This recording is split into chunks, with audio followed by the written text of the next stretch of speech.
We were having 7 days there. Where's Gabe?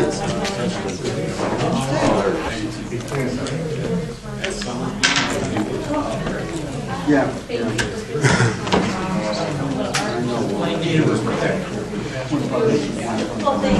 Like specific articles or in general? I'm like, okay, what did I do by that? Sometimes it so I noticed the progressions. Want to say hi, Mr. Everybody? Hello. Gabe, how you doing? Nice to meet you. How you doing? Miss Cole.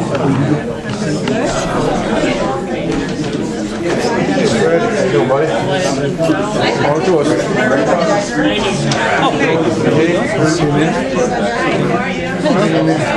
I'm fine. How are you? Try to say hi about everybody. I always do. Waiting the kid. Yeah. Is public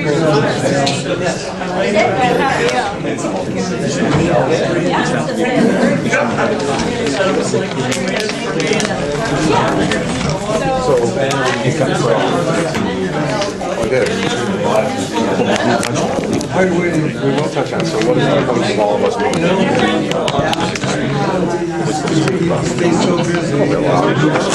No, absolutely no question in the answer. Well, I want to know if they're going to plan on passing it, and I'm going to let them know that we're not going to roll over it and decide that. Yeah. There's no time to say we're not going to. That's one of the many. Go ahead. Not a problem. Oh, yeah.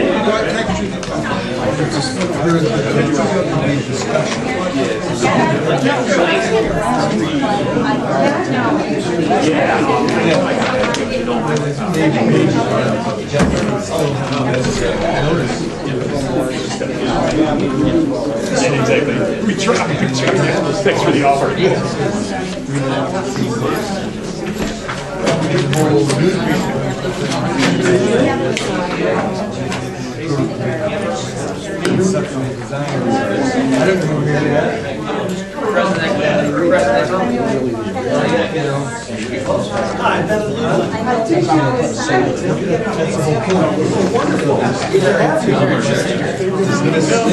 Oh well, it's a done deal.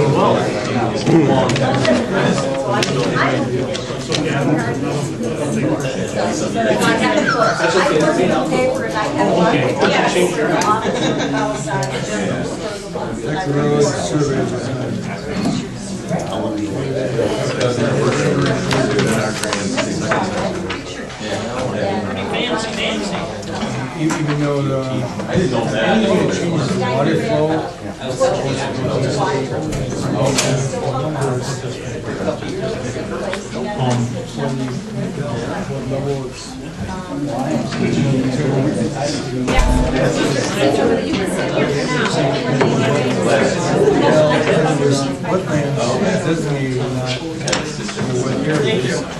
but if you change from the density water flow, I think that's the only one that was shining in the drawing. You wouldn't want them done. oh yeah, that's what it do. That's what it do.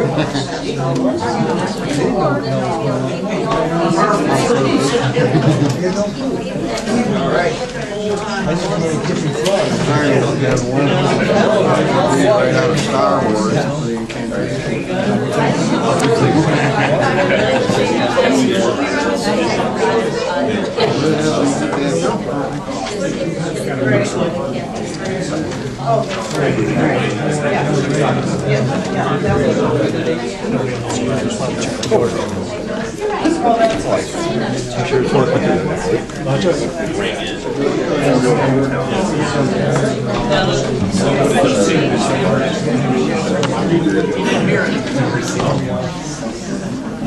So we, according to the horizon, we got another 2 minutes.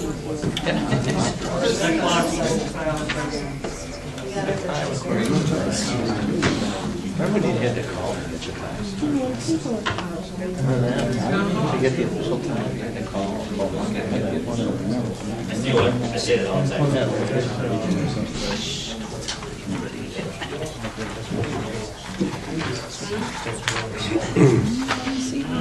Oh, no, I'm fine.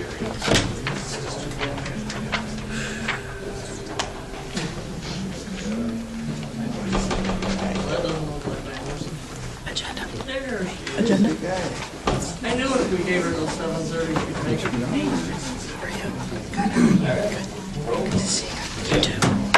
Will everyone please rise for the pledge of allegiance and remain standing for the invocation? Allegiance to the flag of the United States of America and to the republic for which it stands, one nation, under God, indivisible, with liberty and justice for all. Mayor Pro Tem Osnick will now give the invocation. May the source of all goodness grant us wisdom and compassion as we make decisions that are to benefit to the city of Walled Lake. Amen. Okay, with the clerk, please call roll. Ashley? Here. Ambrose? Here. Costanzo? Here. Pelkey? Let's see. So sorry. Locke? Here. Lublin? Here. Osnick? Here. Robertson? Here. Thank you. Okay, request for agenda changes. I have a couple. Before we go into approval of minutes, we have Tim McClory here from MMRMA. We're going to have him give his presentation, and following that, we have Joe Ketchum, who is the West Bloomfield Supervisor of Parks and Rec, who is here to talk about the trail. Then when we go down to the mayor's report, I have a resignation for us to accept and 2 appointments. So those are my changes. Does anyone else have anything? Yeah, Mayor, if I could, on their unfinished business, I would like to flop at 1 and 2. Flop them? Okay. Anyone else? Yes, Madam Mayor. Under unfinished business, I'd like to add a discussion on the pension and healthcare benefits. Under where? Unfinished, it's a kind of a carryover from the budget workshops. I have an inquiry about it that I'd like to ask. So I'm not sure what number Add it it is. to the unfinished business, or you want to do it under your council comments or council report? Unfinished business is a carryover from the budget workshops that I had to inquire at those It wouldn't be workshops. unfinished business. Pardon me? It wouldn't be unfinished business. Well, that's what I'm It's just thinking. passed. You can bring it up under council comment. What was But my the fault? budget's passed, so. Okay. So put it under your council comments when you get there. Okay. Okay? All right. Mr. Tim. Good evening, council members. My name is Tim McClory, and I'm your risk manager from the Michigan Municipal Risk Management Authority. And when you guys joined many years ago, I promised you a couple of things. First and foremost, the opportunity to participate in our risk avoidance program, which your department heads are doing a good job of, especially our law enforcement dropped a check off for you the other day, but he was busy. He was busy keeping the streets safe. So, and I encourage all department heads to go onto our website, www.mmrma.org, and take a look at our resources section. In there, you'll find a list of standard risk avoidance program grants. And if you're doing something, you have something in your budget, looks like it matches with what's on the grant list. There's 48 of them. That if it falls within the guidelines, it's almost guaranteed money. Last year, we actually went through our budget, and so our board of directors of the MMRMA decided, well, we're not going to turn anybody away that wants to do proactive risk management projects. So what they decided to do is add another $500,000 to the tank. So we went from $1.25 million to $1.75 million a year to our members to help them with risk management projects. So, and part of that is certification and accreditations. There's a lot of law enforcement, fire department certification and accreditations, and Parks and Rec. There's something for everybody in there. So check that out. On the certification accreditation, it's our 75 cents to your 25 cents. So please go on our website, look at it, take advantage of it. I call it free money, but it's not free money. It takes a lot of work, especially the kind of work that you people do and your department heads in keeping risk management. As I said when we first started doing business together, I want to be your risk management partner first and your insurance company second. So, having said that, the MMRMA is not an insurance company. We're a group of self-insured governmental entities that pool together for insurance purposes. And as such, when there's money to be had, we do not send it off in checks to somebody. We give it back to our members.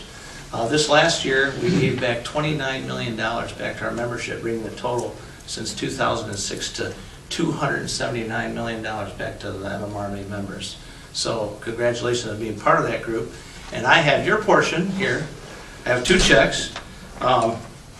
The first check is for $8,076. And I saved the best for last. The next check is for $23,184. Bring your total this year to $31,260 in net asset funds returned to the city of Wall Lake.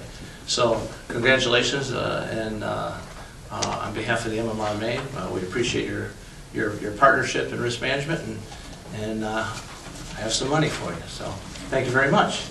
And with that, I'll open up to any questions that you might have. Otherwise, I'll just drop the checks with Kelly. No, you give it to the city treasurer. Yeah. All right. Thank you very much. Don't spend all one spend. See you all. If there's no questions, I'll get on your. Yes. Is there anything that we can do to increase those limits? I mean, we're doing everything we can. We've got people going to the different risk management classes and stuff. So I mean, I don't know what the formula is, how that is determined to what monies people receive, but. That's a good question. I get that often. There's a number of things that go into it. Okay. First and foremost is how long you've been a member. We reward loyalty. The longer you're a member, the bigger piece of the pie you get. It's not fair for somebody that joined last year to get the same amount as the city of Wall Lake that's been a member for many years. So it's how long you've been a member, how much you put into the pot, and then of course there's how much you've taken out of the pot. So loss ratio has a lot to do with it. But those are really the 3 major components that determine your portion of the pie. Obviously, MMRMA consists of members of all sizes. City of Grand Rapids is one of ours, Port Huron, Southfield, and then we have small Parks and Rec commissions like West Bloomfield Parks and Rec, and your Trailway is also a member. So we go from the small to the very large. So and those portions are divvied up based on longevity, how much they put in, how much they've taken out. Did I answer your question? The things you can do actually is participate in risk management like you guys are doing. We do have a risk management workshop every first week in March. Might want to put that on your calendar. If you see something, it's usually a bunch of education for a number of different areas of exposure. And we have 2 flights, one in the morning, one in the afternoon. Everything doesn't cost you a dime except for gas to get there and back. And we open it up to all our members and our members' employees.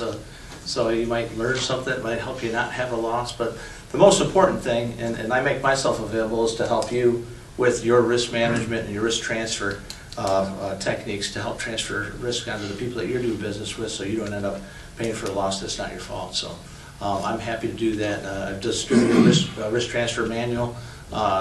It's available, and I'm happy to work with you to see if we can help incorporate some risk transfer language into the Van's probably got it already in there in all the contracts, but that's something that I can help you.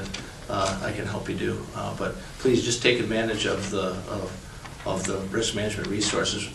We also have loss control representatives that are at your beck and call. So if there's an area of exposure that you think you might need help with, let us know. We'll see what we can do to help you get that help that you need. We don't know how many losses we've avoided with the things that you guys have done so far, but we know that the world isn't perfect, and keep trying. We can keep the efforts up, and we'll keep not having the losses. So that's perfection. Exactly. Yeah. Right. Thank you. Any other questions? Thank you very much. All right. Thank you very much. Thank you. Have a good day. All right. Bye.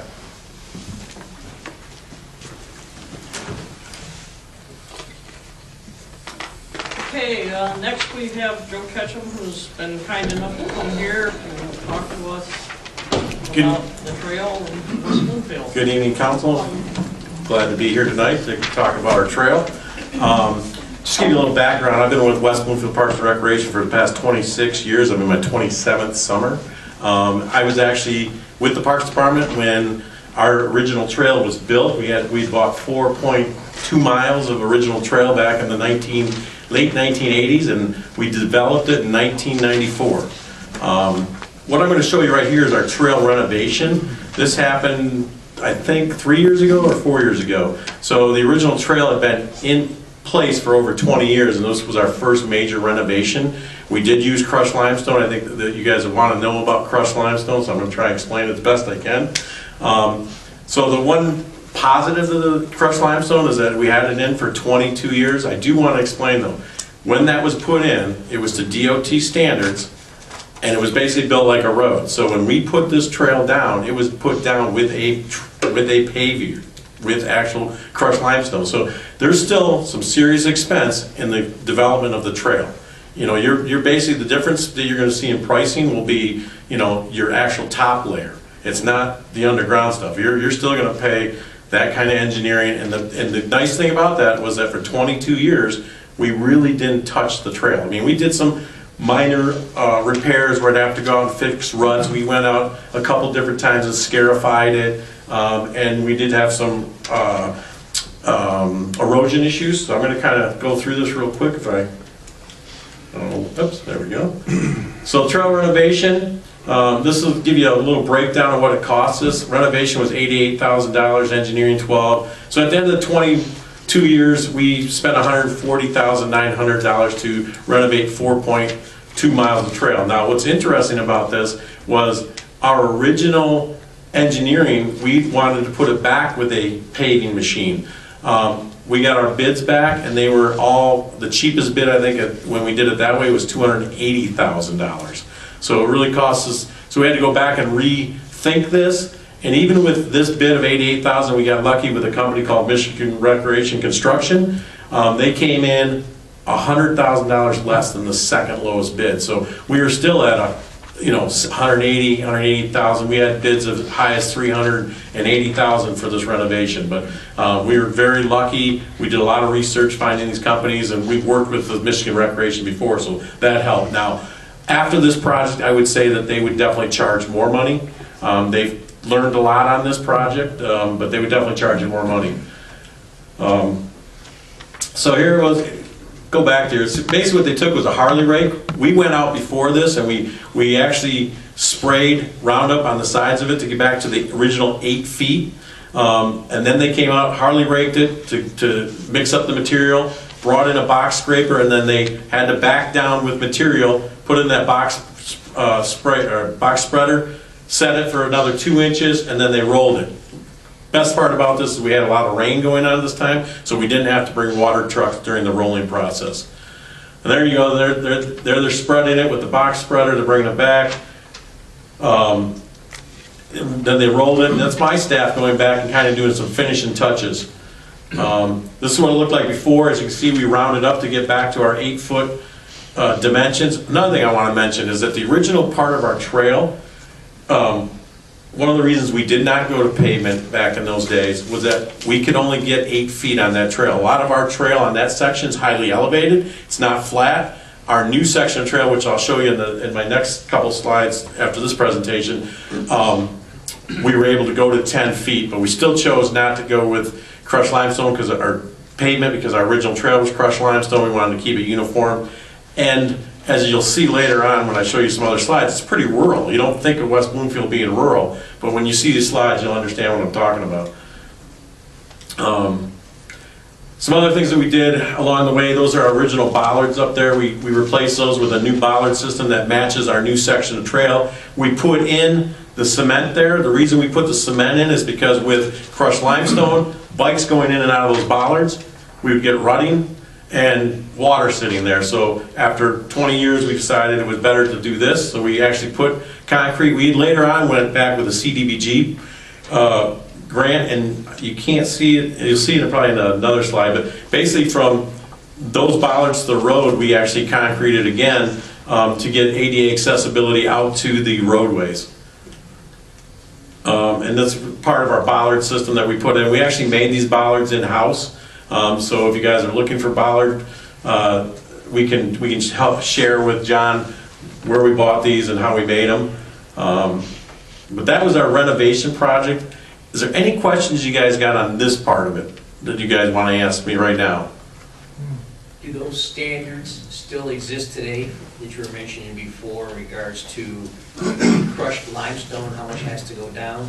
Yeah, we actually have the standards or the spec that we put down. Originally, when this trail was done, I want to say the spec called for 6 inches of crushed limestone that was layered down and then rolled with big rollers.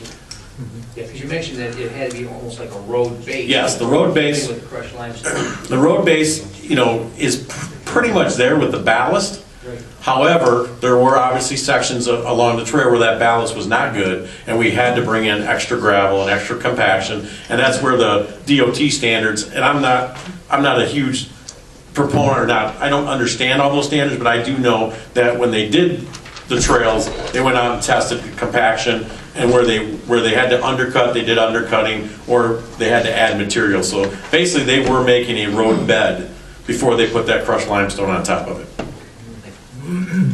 Can I get to that next one? So I did a little presentation for the planners group a couple weeks ago at the dunes, and basically it was just kind of a presentation to talk about our trail and the benefits of our trail. Also, I had to give you guys our new logos because our marketing person would be so upset if I brought our old stuff over here. We understand. So, once again, this trail was started in 1994.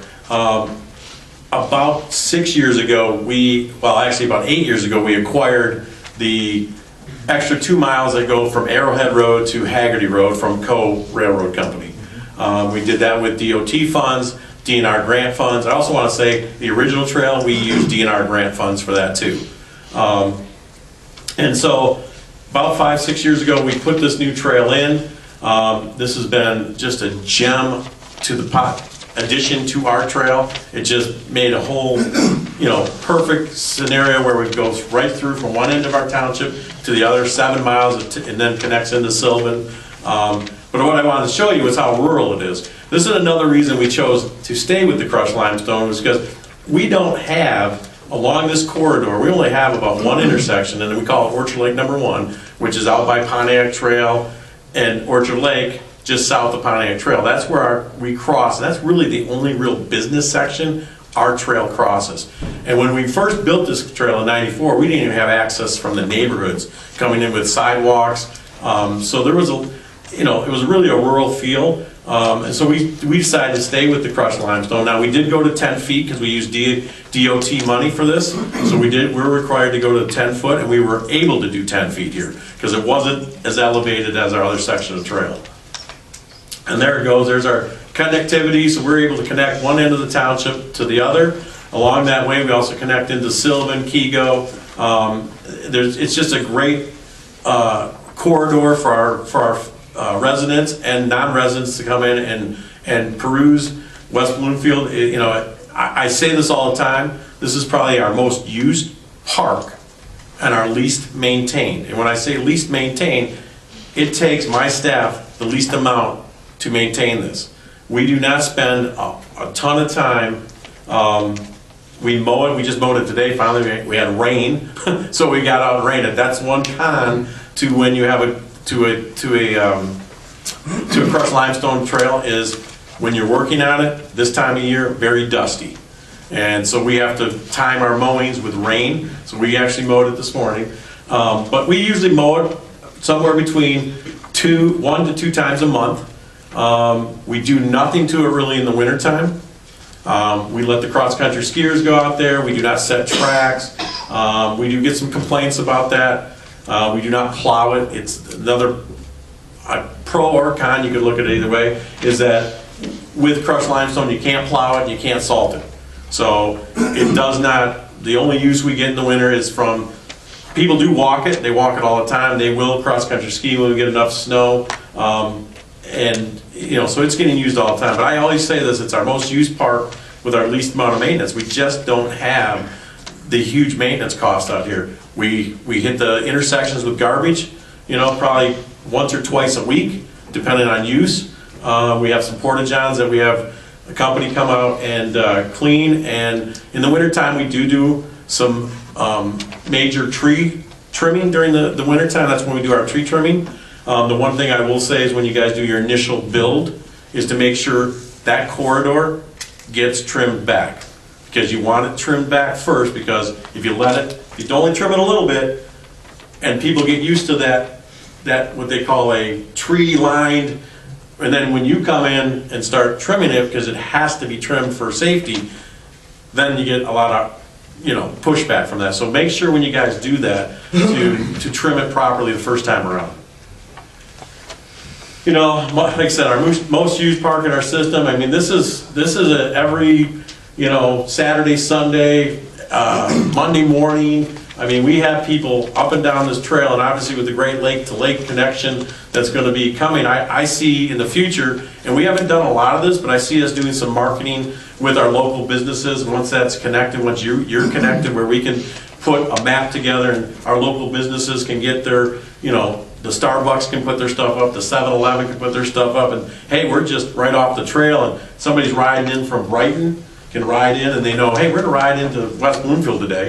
You know, we know there's a Starbucks there, we know there's a nice Mediterranean restaurant or a Pizza Hut, or, you know, and so that's what our future looks like, and we're gonna get into that now, that we are getting connected. So when we started this trail, we were the only trail. We were a trail to nowhere. We went just in West Bloomfield. Sylvan didn't have any connectivity, and you guys didn't have any connectivity. So that's the beauty of this, and we're really looking forward to it. Natural escape and conservation. This is what I'm talking about when we talk about it being rural. You don't think of West Bloomfield being rural, but if you go down this section of trail, it is like you're up north. I mean, this is what it looks like. It is, and for us, it's been a great conservation piece to the puzzle. Our residents support it. They love it. I get comments all the time that the reason they moved into West Bloomfield was for this trail. Programs, we do our programming. We have National Trails Day walks, which eventually we would hope to tie into with the airline trail, and have a National Trails Day walk between both communities. ITC Walk West Bloomfield, they sponsor our walks. We go out on the trail with this.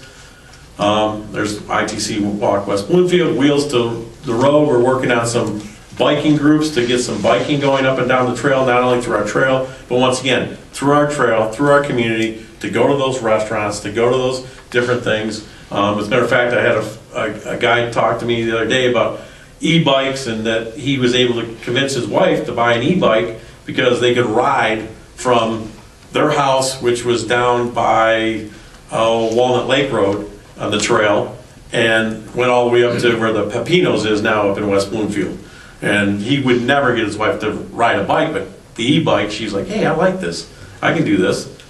Programs, this is our school group program. They come out and do muster pulls for us. This is Scotch Elementary School. This is the 4th graders. I think there's 7 classes that come out every spring. They do garbage cleanup, muster pulls. It's a good educational opportunity for our residents to get out there. We also work with Boy Scout groups and different volunteer groups that have done different projects along the trail. And once again, that connectivity. These are a couple of. This is one of the. This is up in Kego, actually. This is. I'm trying to remember what the name of it is. Anyways, Harbor.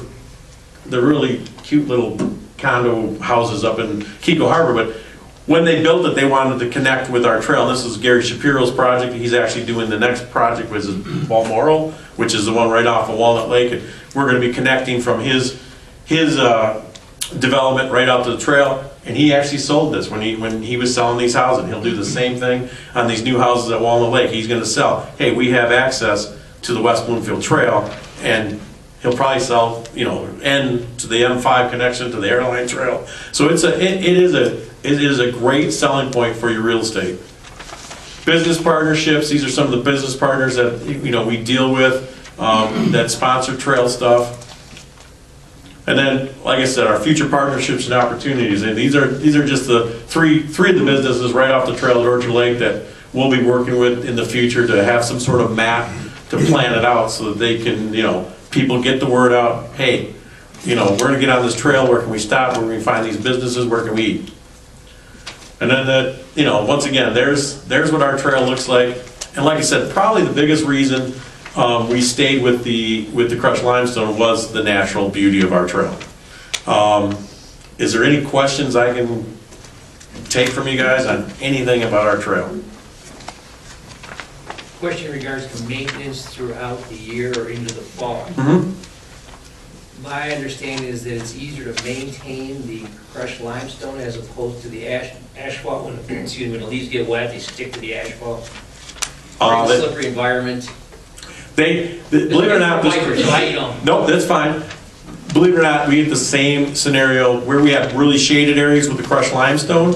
That actually becomes like concrete, and it actually will get like a little slimy on it, and that becomes slippery. So I mean, I think, and the leaves stick to this too. We have a big blower that we go down, we blow the leaves, a riding blower that we're able to blow the leaves off the trail. The pros to this is that it is cheaper in the long run. I mean, it is less expensive. The cons, I'll give you the cons. Mud in the spring and fall. Bikers get rutted up. They'll rut it up pretty good. We have to go out with some scarifying machines and scarify those to smoothen. Sometimes we do have to bring a roller out. Dust in the summer, it has been a really dusty summer. And we get that complaint from especially the bike riders. Not as much as the walkers. Walkers don't like it as the bikers go by and they get dust on them. The pros, obviously, it held up. It really has held up well. I mean, we have not had any real issues maintenance-wise. We've had a few erosion issues, especially where we had elevated areas where we had to go in, put in some rocks along and stabilize our banks. But on the flat areas, we've had a few spots in the new section that we've had to do that, but not as much. I'm trying to think if there's anything else maintenance-wise. What about tree roots? We don't have tree root real issues. Now we do, one problem we do get into is gophers and small animals. We will get holes in the middle of the trail from burrowing, and we did have, and the turtles laying their eggs. So that's where we do get a lot of erosion. They get them and they dig along the side of it, and it washes it out, and that'll wash off the trail. We've had to go in where those holes are, put in rock and cement to try and stop them. So I would say those are some issues for maintenance-wise that you probably wouldn't have with the asphalt. But I have not had any real issues with tree roots. And I think part of that reason is that this was and I think you'll find the same thing, is that it was a railroad, and the trees, they sprayed the sides of them and kept trees from growing in there. We don't see the tree roots. So do you find your trail not being used could be used by everybody? Like, for example, a paved trail is a multi-use trail, which can be used by many more than just bikers, walkers. Absolutely, and I that's one of the things I would, comment about with your guys' situation with with being able to get to downtown from neighborhoods, is that rollerbladers, skateboarders, they do not get to use our trail. They don't come on our trail. Even people with strollers have difficulty. The new strollers are pretty hefty, but anybody who doesn't have a real hefty stroller would have a problem on our trail. I would definitely say that definitely limits our participation. That's right. Thank you. Yep.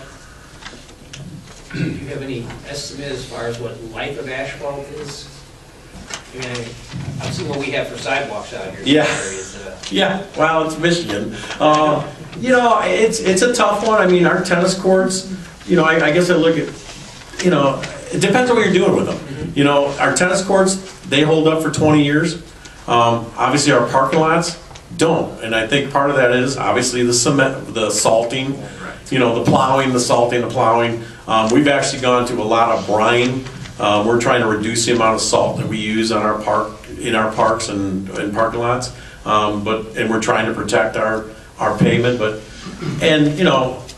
I don't know per se with trails how that affects. I don't know how many trails go out there and actually plow and salt them. Most of them, I know I have a trail, I'm from Petoskey, and they just put in a nice trail right outside my house, and they paved it. And I know they actually use it for snowmobiling in the winter. And I thought for sure you were gonna see the stud marks, and it's held up fine. It's been there about 4 years now, and I was surprised to see that they didn't have stud marks all over. On your trail, is there any schools along the path where you belong to the safe, I think it's Safe Routes School, where we get money from the state? Do you utilize that program? We don't utilize that program. There It is is, available. there is, it probably is available. We've never looked into it probably, but the school system, Walled Lake schools are right by on Halstead Road. Pleasant Lake Elementary is right by us, and so is Walnut Creek Middle School. And then on the far end of the trail, we would have Abbott Middle School from West Bloomfield, and I'm trying to think if there's anybody else. That's about it. So we got 3, well, Roosevelt's pretty close too.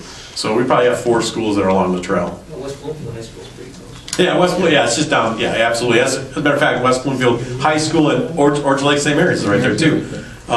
They both use our trail for their cross-country teams, for training, and track teams. That's one advantage during the summer, if they can, or wintertime, they can use it to train, and it actually creates the ruts. Yes. For people to utilize. Yeah, and that's really what happens. We'll get it, we do get, when we get fresh snow, the cross-country guys will get out there and they'll make their tracks, and then they get mad because the walkers get out there and they walk through the tracks. But for the most part, we still get a large amount of people still using the trail in the wintertime. And they can't use cross-country training in the summer on that trail, like a paved trail, can they? Like a lot of schools, they have like cross-country training, like wheels, like almost like rollerblades. Oh, those kind. Yeah, they couldn't do it on ours. They can't do it on yours? I don't think so. No, I think it'd be very difficult. They could do it on a paved one though. Exactly. Wouldn't you think though, if you paved it, you were talking about the snowmobiles didn't do any damage up in the Petoskey area? Yep. With the lesser amount of snow that we get, I think Yeah. there would be more damage done by the snowmobilers down in this area than you would see up there. Yeah, now what's interesting about that, we have not had, originally, when we first put the trail in, we had a lot of snowmobile use. And we actually had to put bollards up to stop them from getting on our trail. We haven't put bollards up to stop snowmobiles in a long time. So I just don't know if people aren't, well, the lakes don't freeze as much as they used to. I think what it was is they would go from lake to lake and jump on our trail to get to the next lake. And we don't see that as much the last few years. Actually, I couldn't tell you the last time we actually saw snowmobile tracks on our trail. It's probably been 15 years. Demographics probably too. Could be. I mean, we've got some, I know on our north end of the township, we got quite a few snowmobilers up there, so. Yeah. But we definitely had snowmobiling 20 years ago easily, but probably the last 15 years we haven't had that as an issue. Does anyone else have any questions or comments? No one? All right, well, thank you. Thank you very much for And, your information. and like I've told everybody before, anytime you guys want to come out and look at the trail, give me a call. I'll be more than happy to meet you out there. We're next door, not very far, and I'd love to show you guys our trail. It's a beautiful trail, and it has been probably, one of the best assets we've ever done in West Bloomfield is to put that trail in, so. The equipment you were talking about Sure. using on it, the rollers and whatever else you mentioned, is that owned by West We Bloomfield? if we have to do a roller, we go rent it. All the rental companies have these small little rollers. Very easy to rent those. Vast majority of the other equipment, we do a lot of baseball fields. So I have some scarifying machines that we were able to take out that do our baseball fields. So we do have those machines, but if we have to get into a real heavy duty scarifying, we would go out and rent like a Harley rake like that. Okay. That I showed you on that renovation. But for the most part, we have the equipment to do it. I mean, I'm sure your DPW probably has some equipment that could get out there. Okay. All right. Thank you. Thank you. Thank you very much. You're welcome.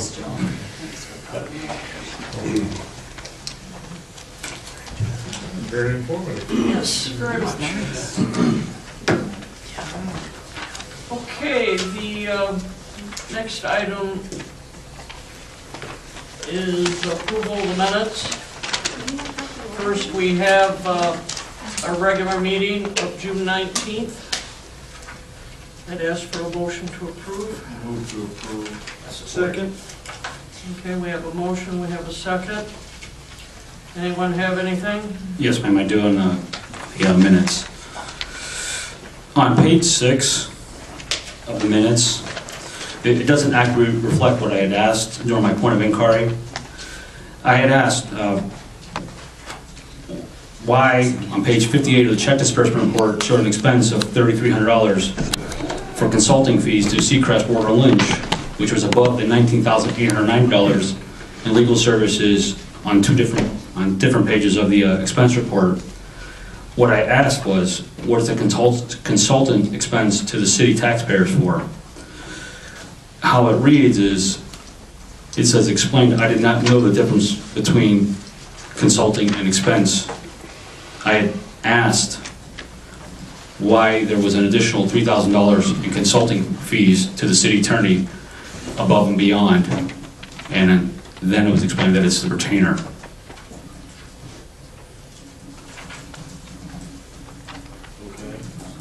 Well, I would like to say that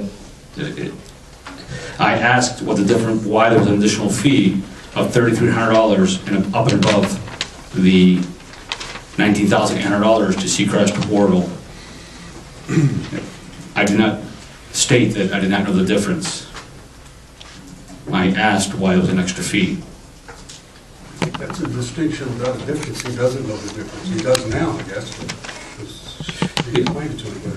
Well, it was explained on the expense report. It's item. Well, I read what you just said validates what she wrote.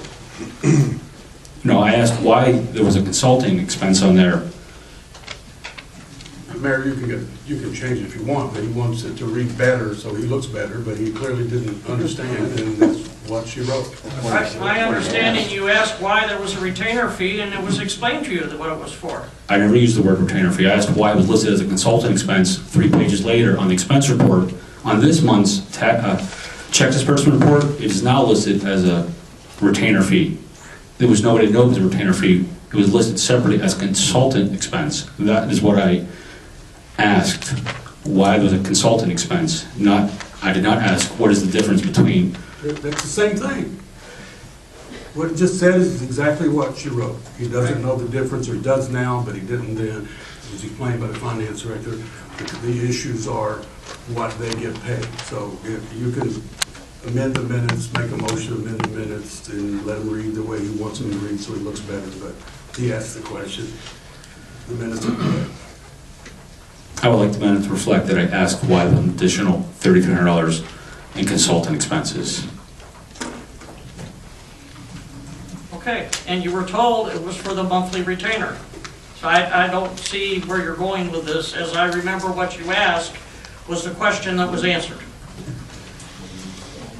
Now, if you're making a motion or whatever you're doing, so far you've made a comment. I would make a motion to amend the minutes to reflect the question I asked, which was, what exactly is a consultant expense to the city taxpayers for? That is the question that I asked. Okay, is there any support for the motion? I'll support it. Okay. So exactly, How would you like to? your amended, what do you want to change? So I we just know we're asked, voting on it. what exactly is the consultant expense to the city for? It was what my point of inquiry was during the city manager reports on the check disbursement. Okay, does everybody understand what the motion is? Or the amendment, I'm sorry. Roll call, please. Costanzo, Yes. Black, Yes. Lublin,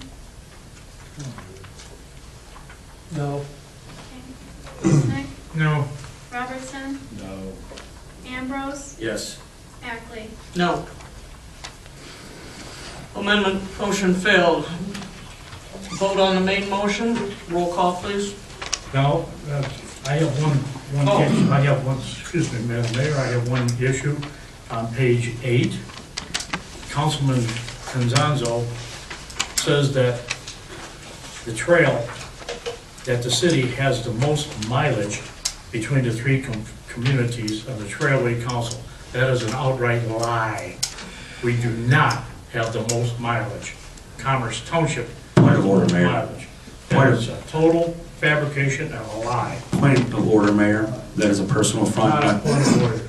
He's just commenting on I'm commenting on the it. minutes. I'm commenting on the Mayor, minutes. the councilman's motion is probably not in order. It doesn't He didn't make a matter what you motion. think. I did not make a motion. He made a comment. I made a comment. I would make a point of order. The comment is a personal affront. My name is directly mentioned in his comment, and I would like it noted for the record, the personal affront. The point of order noted in the personal record for personal affront. It's probably better discussed in your council comments, I would agree. Okay, all right. I would like the record to reflect the personal affront, the point of order, personal affront just made, stating that I lied. Absolutely. Yeah. Absolutely. That'll be in the minutes of the next, at the next council meeting. Okay, roll call, please. I have one last thing on the minutes. Oh, On page 10,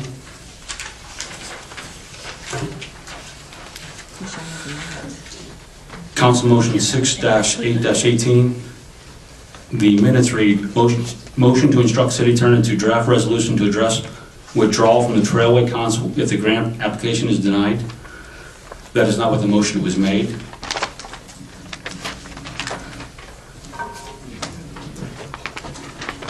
The motion was made to draft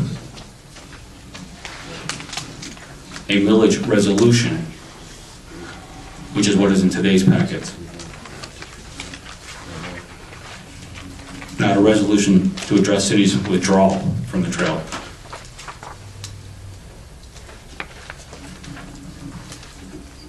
It should read draft resolution for millage ballot initiative. I believe that was your motion, wasn't it? It was. It was. It was a motion. Yeah, the motion to draft a ballot, which we received tonight, ballot resolution. Right. That's the way it was understood by administration, because that's what I read. Yeah, but that's not what it says here. I'm not, don't have it right in front of me, but There was a motion to draft the resolution. Correct. some of those things were discussed, but the motion was to draft the resolution for rec. Exactly. I don't know what he said, but. It was during the discussion that the word withdrawal had come up. Okay, are you Suggest making a if you motion wanna- to? I'm Want making, to have the clerk check the recording and make the amendment for that, if everybody agrees as appropriate, whatever was exactly said. It got pretty long and garbled. But we know what you said because that's what we did. But to the extent you need to clarify that, she needs to check the record. So the motion should be to check the record, come back with her quote. I will make that motion to check the recording record of the council motion that was presented, and to verify that it stated resolution to draft a resolution for millage ballot initiative. Okay, is there support for the amendment? Support. Roll call on the amendment, please. I did support. I'm sorry.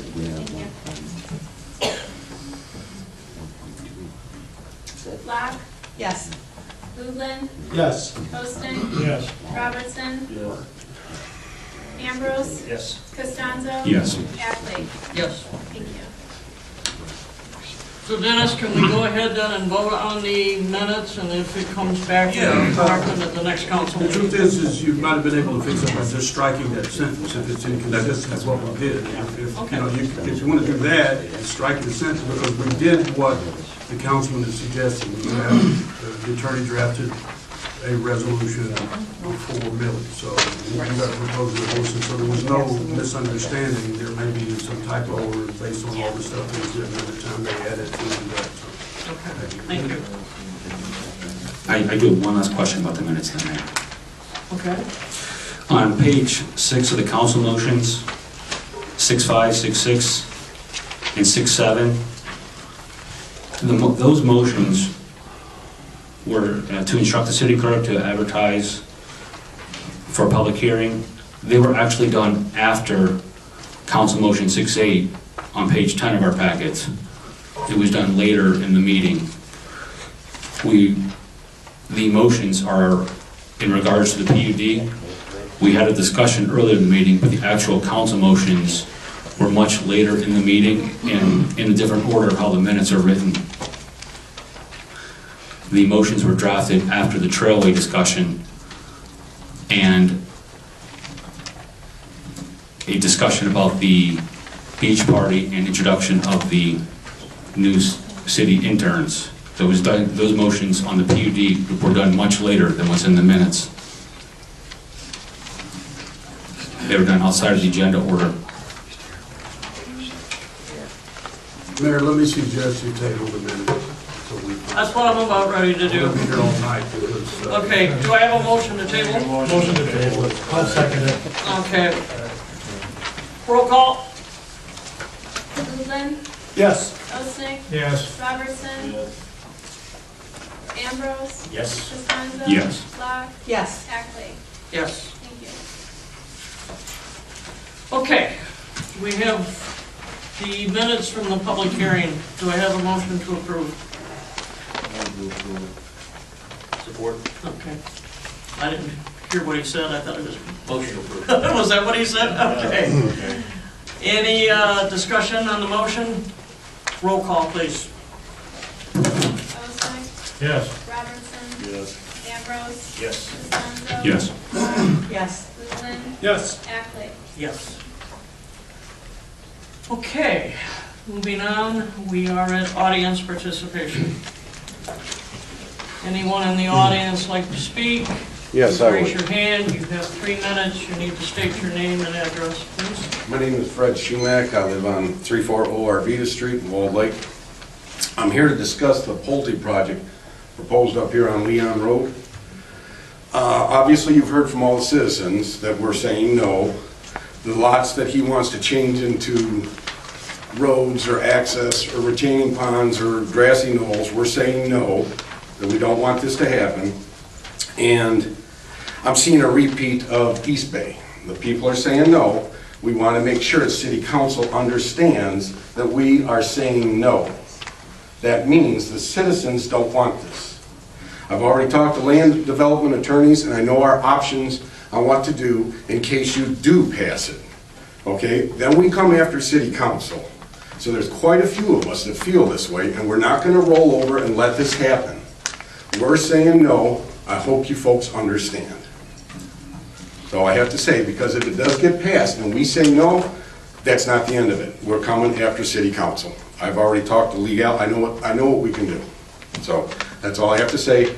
I'll be back at the next meeting to find out what happened. Now these fine folks can view their opinion. Okay, who's next, please? There was a lady's hand in the back, I think. Yeah, you put your hand up first. You want to come up, please? My name is Kim Creech, and I live across the street at Woods Court. And our association, it was brought up that we would like to see why in the front, right out between this maple and the sidewalk, why the entrance to our street, why that is all overgrown.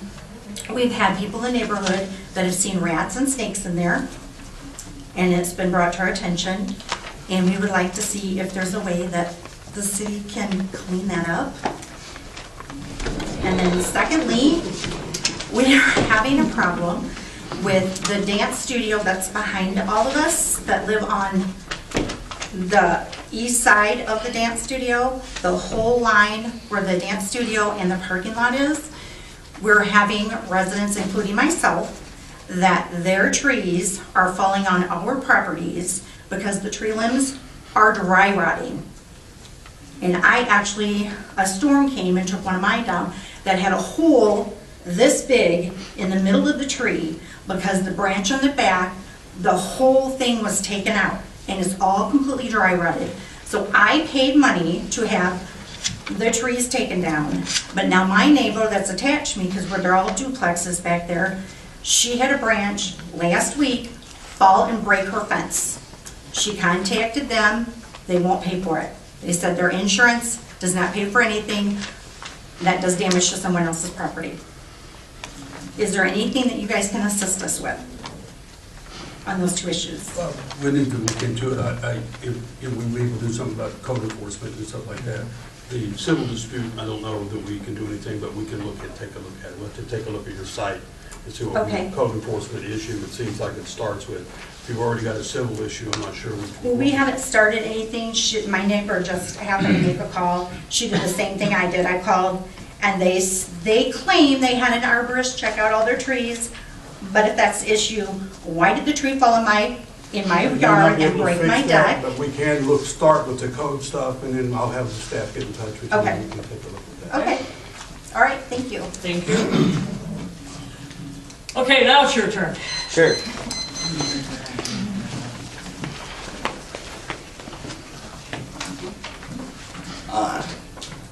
John Henahan, 1545 Leon, Walled Lake. Been here almost 30 years. So I want to talk to the council today about a couple of things. One of it is the meeting minutes that you keep referring to. And generally, there's an order of business that happens. So at the last meeting, which was in June, we talked about the PUD. And then it seemed like it was over, and we moved on to the trail. So a lot of people, when they have their businesses taken care of, they leave the meeting. And then at the end of the meeting, you discuss, we're going to make this public hearing at the next meeting, which would be today's meeting. And you also use the city attorney to address how we need to be notified. And so I was expecting to get a notice in the mail somewhere around the 4th of July about today's meeting being a public hearing.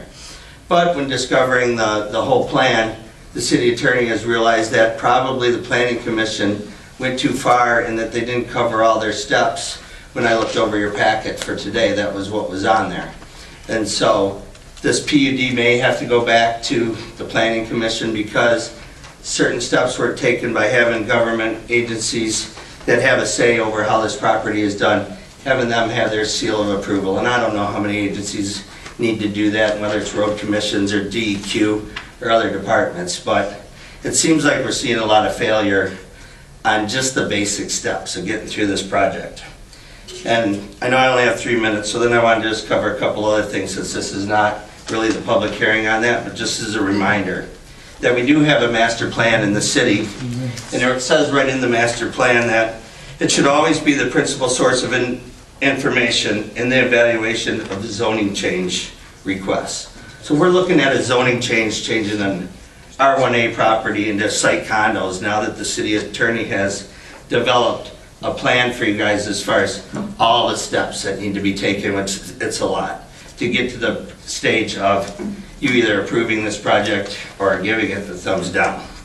So I wanted to do the reminder about the master plan, and also that it says in that plan that we have a small town with historic qualities that are to remain the same. And so we want to think about these things when we decide whether we want this as part of our big pictures. It says that like neighborhoods should keep traditional neighborhood character. So now when we're putting sites on quarter-acre properties, when everything else around it is 1 acre or half acre, it's not the same thing.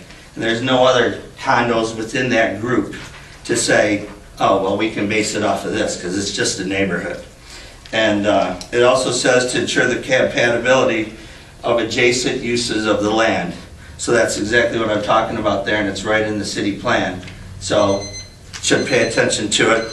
And then the final thing I'd like to mention, because it ties right into the park plan and what the man from West Bloomfield was saying, is there are funds. They used a lot of funds from Michigan Trust funds, DNR funds, and buying property and settling this and making this part of a different trailer park for the east neighborhood that doesn't have one could be a solution there. And so we don't have to go with making this development our plan. We hear all the things and then we make a decision, but I want you to know that, like he said, people vote and that's how you get your positions, and we're paying attention. Thank you. Thank you. Yes. Hi, I'm Darlene Ciampa, 23-year resident of Walled Lake, and I would like to advocate for the Trailway project. And not any proposals to pull out of it, not any accusations to other communities that they're gonna pull out of it and leave us holding the bag. The money's already been set aside. The grants have already purchased the land. As a resident, I think it's kind of disgusting that you guys sit here and insult each other. And we go to work and we have to put up with people all the time that we don't like, but we're professionals. And I work in a professional environment. And I think that you guys should be professionals to one another. You can disagree, but it seems like the rest of the world or the rest of the country, it all boils down to who can insult who and who can drag who through the mud. And it shouldn't come down to this. The Trailway it's a natural resource. It's a beautiful thing, and it's going to benefit our community so much. But to hold funds hostage and to threaten the fire department that they're not going to get their pumper truck, and to threaten a millage increase, I'll echo what the previous gentleman said. We're watching, and we're voting, and we're taking action. So this is not going unnoticed in the city, not by the residents and not by a long shot. Thank you. Who is next, please? Anyone else? Yes. I'm Karen Wilmot, 518 Linwood Circle, and I'd just like to express my support for the Trailway development as presented by West Bloomfield. I think that it creates some wonderful health and wellness resources for the community, and I'd also support the development of the depot and that property. I think it can be a great asset to both the city of Walled Lake and to the Trailway. Thank you. Thank you. Yes.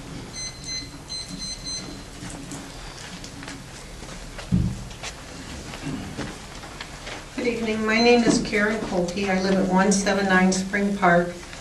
And as everybody can see, there's construction going on at Spring Park and Pontiac Trail. What I would like to know is who watches over construction sites in the city? There was a 5-foot hole dug on July 2nd. It was totally open from July 2nd until July 13th. And I finally came up to the city and mentioned it because I've seen people walking that site. It was a hazard. It was like 5 foot deep and around 2.5 foot wide. They were doing it to expose the gas line. Now the gas line was left exposed both in that hole and in the big hole that they dug to see the footing or whatever it was where the utilities were. After I finally complained, they did cover up the gas line, but it took a week and a half almost. Who is watching the sites to make sure that the citizens are safe? You guys were concerned about the ditch out here, which you spent the $16,000 to fix. To keep the city from a lawsuit, that's fine. But what about the rest of the city? You don't care that, is there a code or something that a person needs to go by? The rest of the hole was finally, the site was enclosed except that hole. They finally took a construction barrel and stuffed it in the hole. And now they've dug another hole on that property and they're pumping water from that hole down Spring Park in the ditch. No filters, nothing. I understand that it's groundwater, but is that legal? Thank you. One more thing. The sidewalk. It has a sidewalk closed. What about people who may have handicaps that use scooters? Where are they going to go from Spring Park over to Fawn Lake? Are they going to go on that little brick walkway? Or do they have to go out onto Pontiac Trail? Now I'm done. Thank you. Mr. Marhart's project has been approved and he's in compliance with everything as of today. Naturally, when there's construction, there's holes that are dug. They're going to be open until they're closed. We're aware of no violations right now, and he's in compliance with all his permits. That dispute with Spring Park and the neighbors has been going on for years. I think everybody here knows that. So, but I don't believe anybody's in danger. Certainly nothing's happened that I'm aware of, and he is in compliance. So there's nothing that we need to do to stop the construction or do the different. Not at this point. If he leaves a hole, then he's liable for it anyways. Yeah, So some kid gets hurt, that's okay, he's liable for it. The dispute that's been going on, it's been going on for some time, so we're getting contacted by other people, not just Ms. Skokie, but alleging things that don't turn out to be so. So that's the kind of thing we have to deal with, but he is in compliance. I mean, we'll write him a ticket, we do what we do. If he's not in compliance, we're going to... But as Casey just said, should the hole be circled by... Well, we can't have that discussion. If the hole's already closed, the hole's going to be open, then it gets closed. If there was an issue, you call somebody, I mean, we can't stand over, that's not our job. No. I mean, we don't have the staff to stand over and watch and see if Jimmy Maher digs a hole and tries to catch somebody in it. That's the nature of construction. And he's got to prove it. If he's a plain general contractor, then whatever liability he wants to assume. I'm sure that Mr. Maher knows he'll get a ticket if he's not doing it right. We wrote him one not long ago. So he's not real good with me either. So, but he is in compliance now. If he wasn't, I'd be the first one to tell you.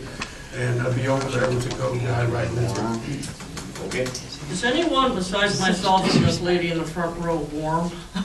Yeah. It's very warm in here. Can we correct it a little bit? We have the technology. Got a hand over here. Okay. Yes. Good evening, Mayor and Council. Steve Brown, I'm the city manager of the city of Wixom, Farmington Hills resident. If you want my address, I'll give it to you, but I don't know if it matters much. 49045 Pontiac Trail, Wixom, Michigan. I'm here this evening because you have a couple of items on your agenda later on relating to the trail. I'm a participant in the Trailway Council along with Colleen Coogan from your community and Dennis Witt at times, depending on who comes to the meetings. Just as in my case, we have a backup.